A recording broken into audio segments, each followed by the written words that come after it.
केंद्र सरकार द्वारा लाए गए नए कृषि बिल का जबरदस्त विरोध हो रहा है। पूरे देश में किसानों ने बिल के विरोध में प्रदर्शन किया।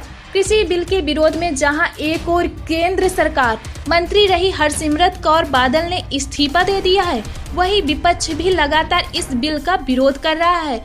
राहुल गांधी ने बिल को काला कानून बताते हुए कोर्ट जाने की बात कही है। वहीं आपको बता दें, बिल को लेकर किसानों और विपक्ष का आरोप है कि इससे मंडी व्यवस्था समाप्त हो जाए और किसानों को फसलों की एमएसपी न्यूनतम समर्थन मूल्य नहीं मिल पाएगी। किसान संगठनों का आरोप है कि यह बिल किसानों के हित में नहीं है। इस बिल से किसानों के खेतों और मंडियों में बड़ी कारपोरेट कंपनियों का कब्जा हो जाएगा, जबकि सरकार का दावा है कि कृषि में लाए जा रहे बदलाव से किसानों की आमदनी बढ़ेगी, उन्हें नए अवसर मिलेंगे, बिचौलिए खत्म होंगी। इससे सबसे ज्यादा फायदा छोटे किसानों को होगा। किसान मंडी से बाहर भी अपना सामान ले जाकर बेच सकते हैं।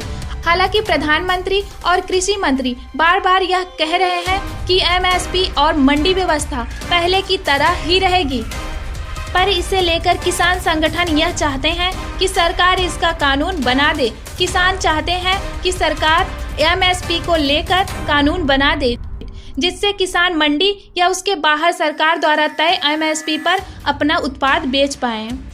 लोकसभा में इसे लेकर कृषि मंत्री नरेंद्र सिंह तोमर ने भी कहा था कि एमएसपी भी रहेगा और कृषि मंडियां भी रहेंगी। अब किसान देश में कहीं पर भी मंडी के बाहर भी अपनी फसल किसी भी कीमत पर बेचने को स्वतंत्र है। अब बिल की मुख्य बातों पर गौर करें तो एक ऐसा कानून हो जिसके तहत किसानों और व्यापारियों को एमएसपी की मंडी से बाहर फसल बेचने की आज़ादी होगी। इससे लेकर सरकार कह रही है कि मंडियां बंद नहीं हो रही हैं, सिर्फ किसानों के लिए ऐसी व्यवस्था दी जा रही है जिसके तहत वह किसी भी खरीदार को अच्छे दाम पर अपनी फसल बेच सकते हैं।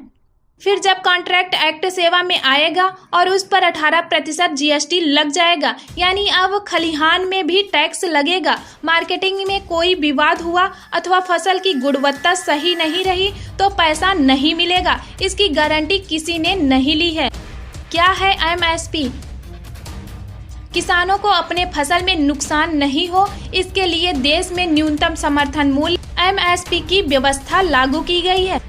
इसमें अगर फसल की कीमत बाजार के मुताबिक कम मिलती है तो सरकार उसे एमएसपी के हिसाब से खरीद लेती है ताकि किसानों को नुकसान से बचाया जा सके। एमएसपी पूरे देश के लिए एक होती है। न्यूज़ डेस्क से प्रिया की रिपोर्ट।